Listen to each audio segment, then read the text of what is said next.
N'okwu ihe bụ nke banyere n'akwụkwọ akụkọ n'ụlọ akwụkwọ Flora Azikiwe Model Comprehensive Secondary School nke dị na Neni n'okpuru ọchịchị ime obodo Aluchala ma bụrụkwazị n'ebe aja ngwuru nke otu aka ya ruchere kilomita 10 bụ nke ewurisa n'aka otu Umuokpu Neni bi na mba bụ nke agbapere n'uso site na ihe mmemme mgbape agbapere ya bụ amụma ọrụ bụ nke arụrụ bụ nke dọtara ụmụ nwoke nakwazi ụmụ nwaanyị obodo Neni tinyekwara kọmishọna na-akwụ maka agụmakwụkwọ na steeti a bụ ọkammụta Ngozi Chimude ya nakwazi onye ode akwụkwọ otu na-akwụ maka agụmakwụkwọ ụlọ akwụkwọ prima bụ Oriakụ Benedict Anago ya na imerime ndị ọzọ wentere isi n'ọnọdụ ọkwa ọchịchị. Onye nta akụkọ anyị bụ Emenkini Ọsadebe ga-ewetara gị akụkọ.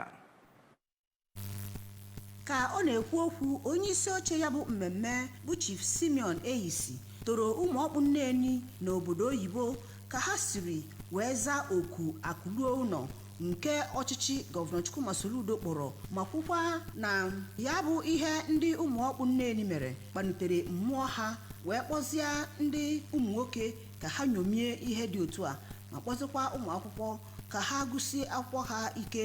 Ihe na-ekwu na akwụkwọ ịgụ akwụkwọ bụ ihe onye ọbụla si n'uche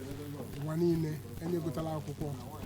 na-ejeta ihe. Onye kọmishọna na-ahụ maka agụmakwụkwọ na steeti a bụ ọkammụta Ngozi Chimude bụ onye kwuru na oli ya ọnụ n'ezigbote ọrụ ha rụrụ na nkenke oge ha jiri wee lụsịa ya, kọwara na ọ bụ nnukwute ihe obi ụtọ na ụmụ akwụkwọ na-agụzi akwụkwọ na-enweghị nsogbu ọbụla.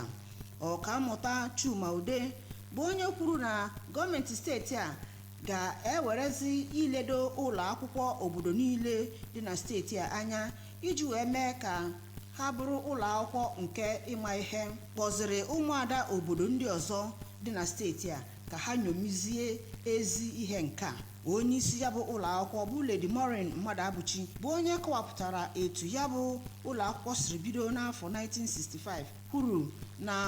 ha agabigala ọtụtụ nsogbu bụ nke enweghị aja ogbugbo bụ otu n'ime ha, nke mere na ụlọ akwụkwọ ha na-ahụsi anya n'aka ndị oshi na ọtụtụ ajọ ihe dị iche iche. Lady Maureen gosipụtara ọtụtụ mbọ ọ gbara iji wee hụ na ha lụrụ aja ogbugbo ma o nweghị isi, ganye na ụmụada Neni n'obodo Oyibo bataziri n'ime ya wee lụọrọ ha ya bụ aja ogbugbo. Ọ keneziri Chineke nakwa ụmụ nwanyị ndị a wee yọzie Chineke ka o gozie ha.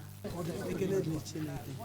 kenekwa Umuokpu Neni na ha mere ọ tụkwara m anya. Onye jikwa prezident Umuokpu Neni in diaspora bụ dọkịta Oriakụ Henrietta Okoro nakwa onye osote ya bụ Lọlọ Veji Ezife kenere kọmishọna na-ahụ maka mmụta na steeti a ka o siri wee sonyere ha na ya bụ mmemme ma kenezikwa ndị niile sonyere wee mee ka ebumnobi ha bụrụ nke pụtara ihe. Ọkachasị onye ji ọkwa coordinator Neni Development Initiative Group NDIG bụ Injinia Paul Enidom maka mbọ niile ọ gbara iji hụ na alụzuru ya bụ ọlụ n'uju nakwa n'ezi oge ma dozikwa ụmụ akwụkwọ ọdụ ka ha na-agụsi akwụkwọ ha ike site na inwe mkpebi na ntachi obi iji hụ na ha nwere ọganiru. N'okwu ha dị iche iche, onye President General Neni Town Union bụ Sir Chris Ikebodo nakwa onye coordinator NDIG bụ Injinia Enidom toro nnọọ ụmụ nwaanyị ndị a maka ezi atụmatụ ha bụ nke ha kọwara dịka inyechi ya obodo ihe ma gbakwunye na ihe ha mere dabara adaba na ntụziaka gọọmenti Soludo. Ndị niile kwuru okwu na ya bụ mmemme toro nnọọ ụmụ nwaanyị ndị a maka agaraga ọlụ ha lụrụ ma dozikwa ndị ụmụafọ obodo dị na Anambra steeti ka ha nyomie ezi ihe nke a. Ihe pụtakarịrị ihe na ya bụ mmemme gụnyere mgbape agbapere ya bụ aja ogbugbo nakwa njem nleta nke ọkammụta Chimude na ndị so ya gara site na Neni okpuru ọchịchị Aluchala. Emenkini Ọsadebe maka akụwa ABS.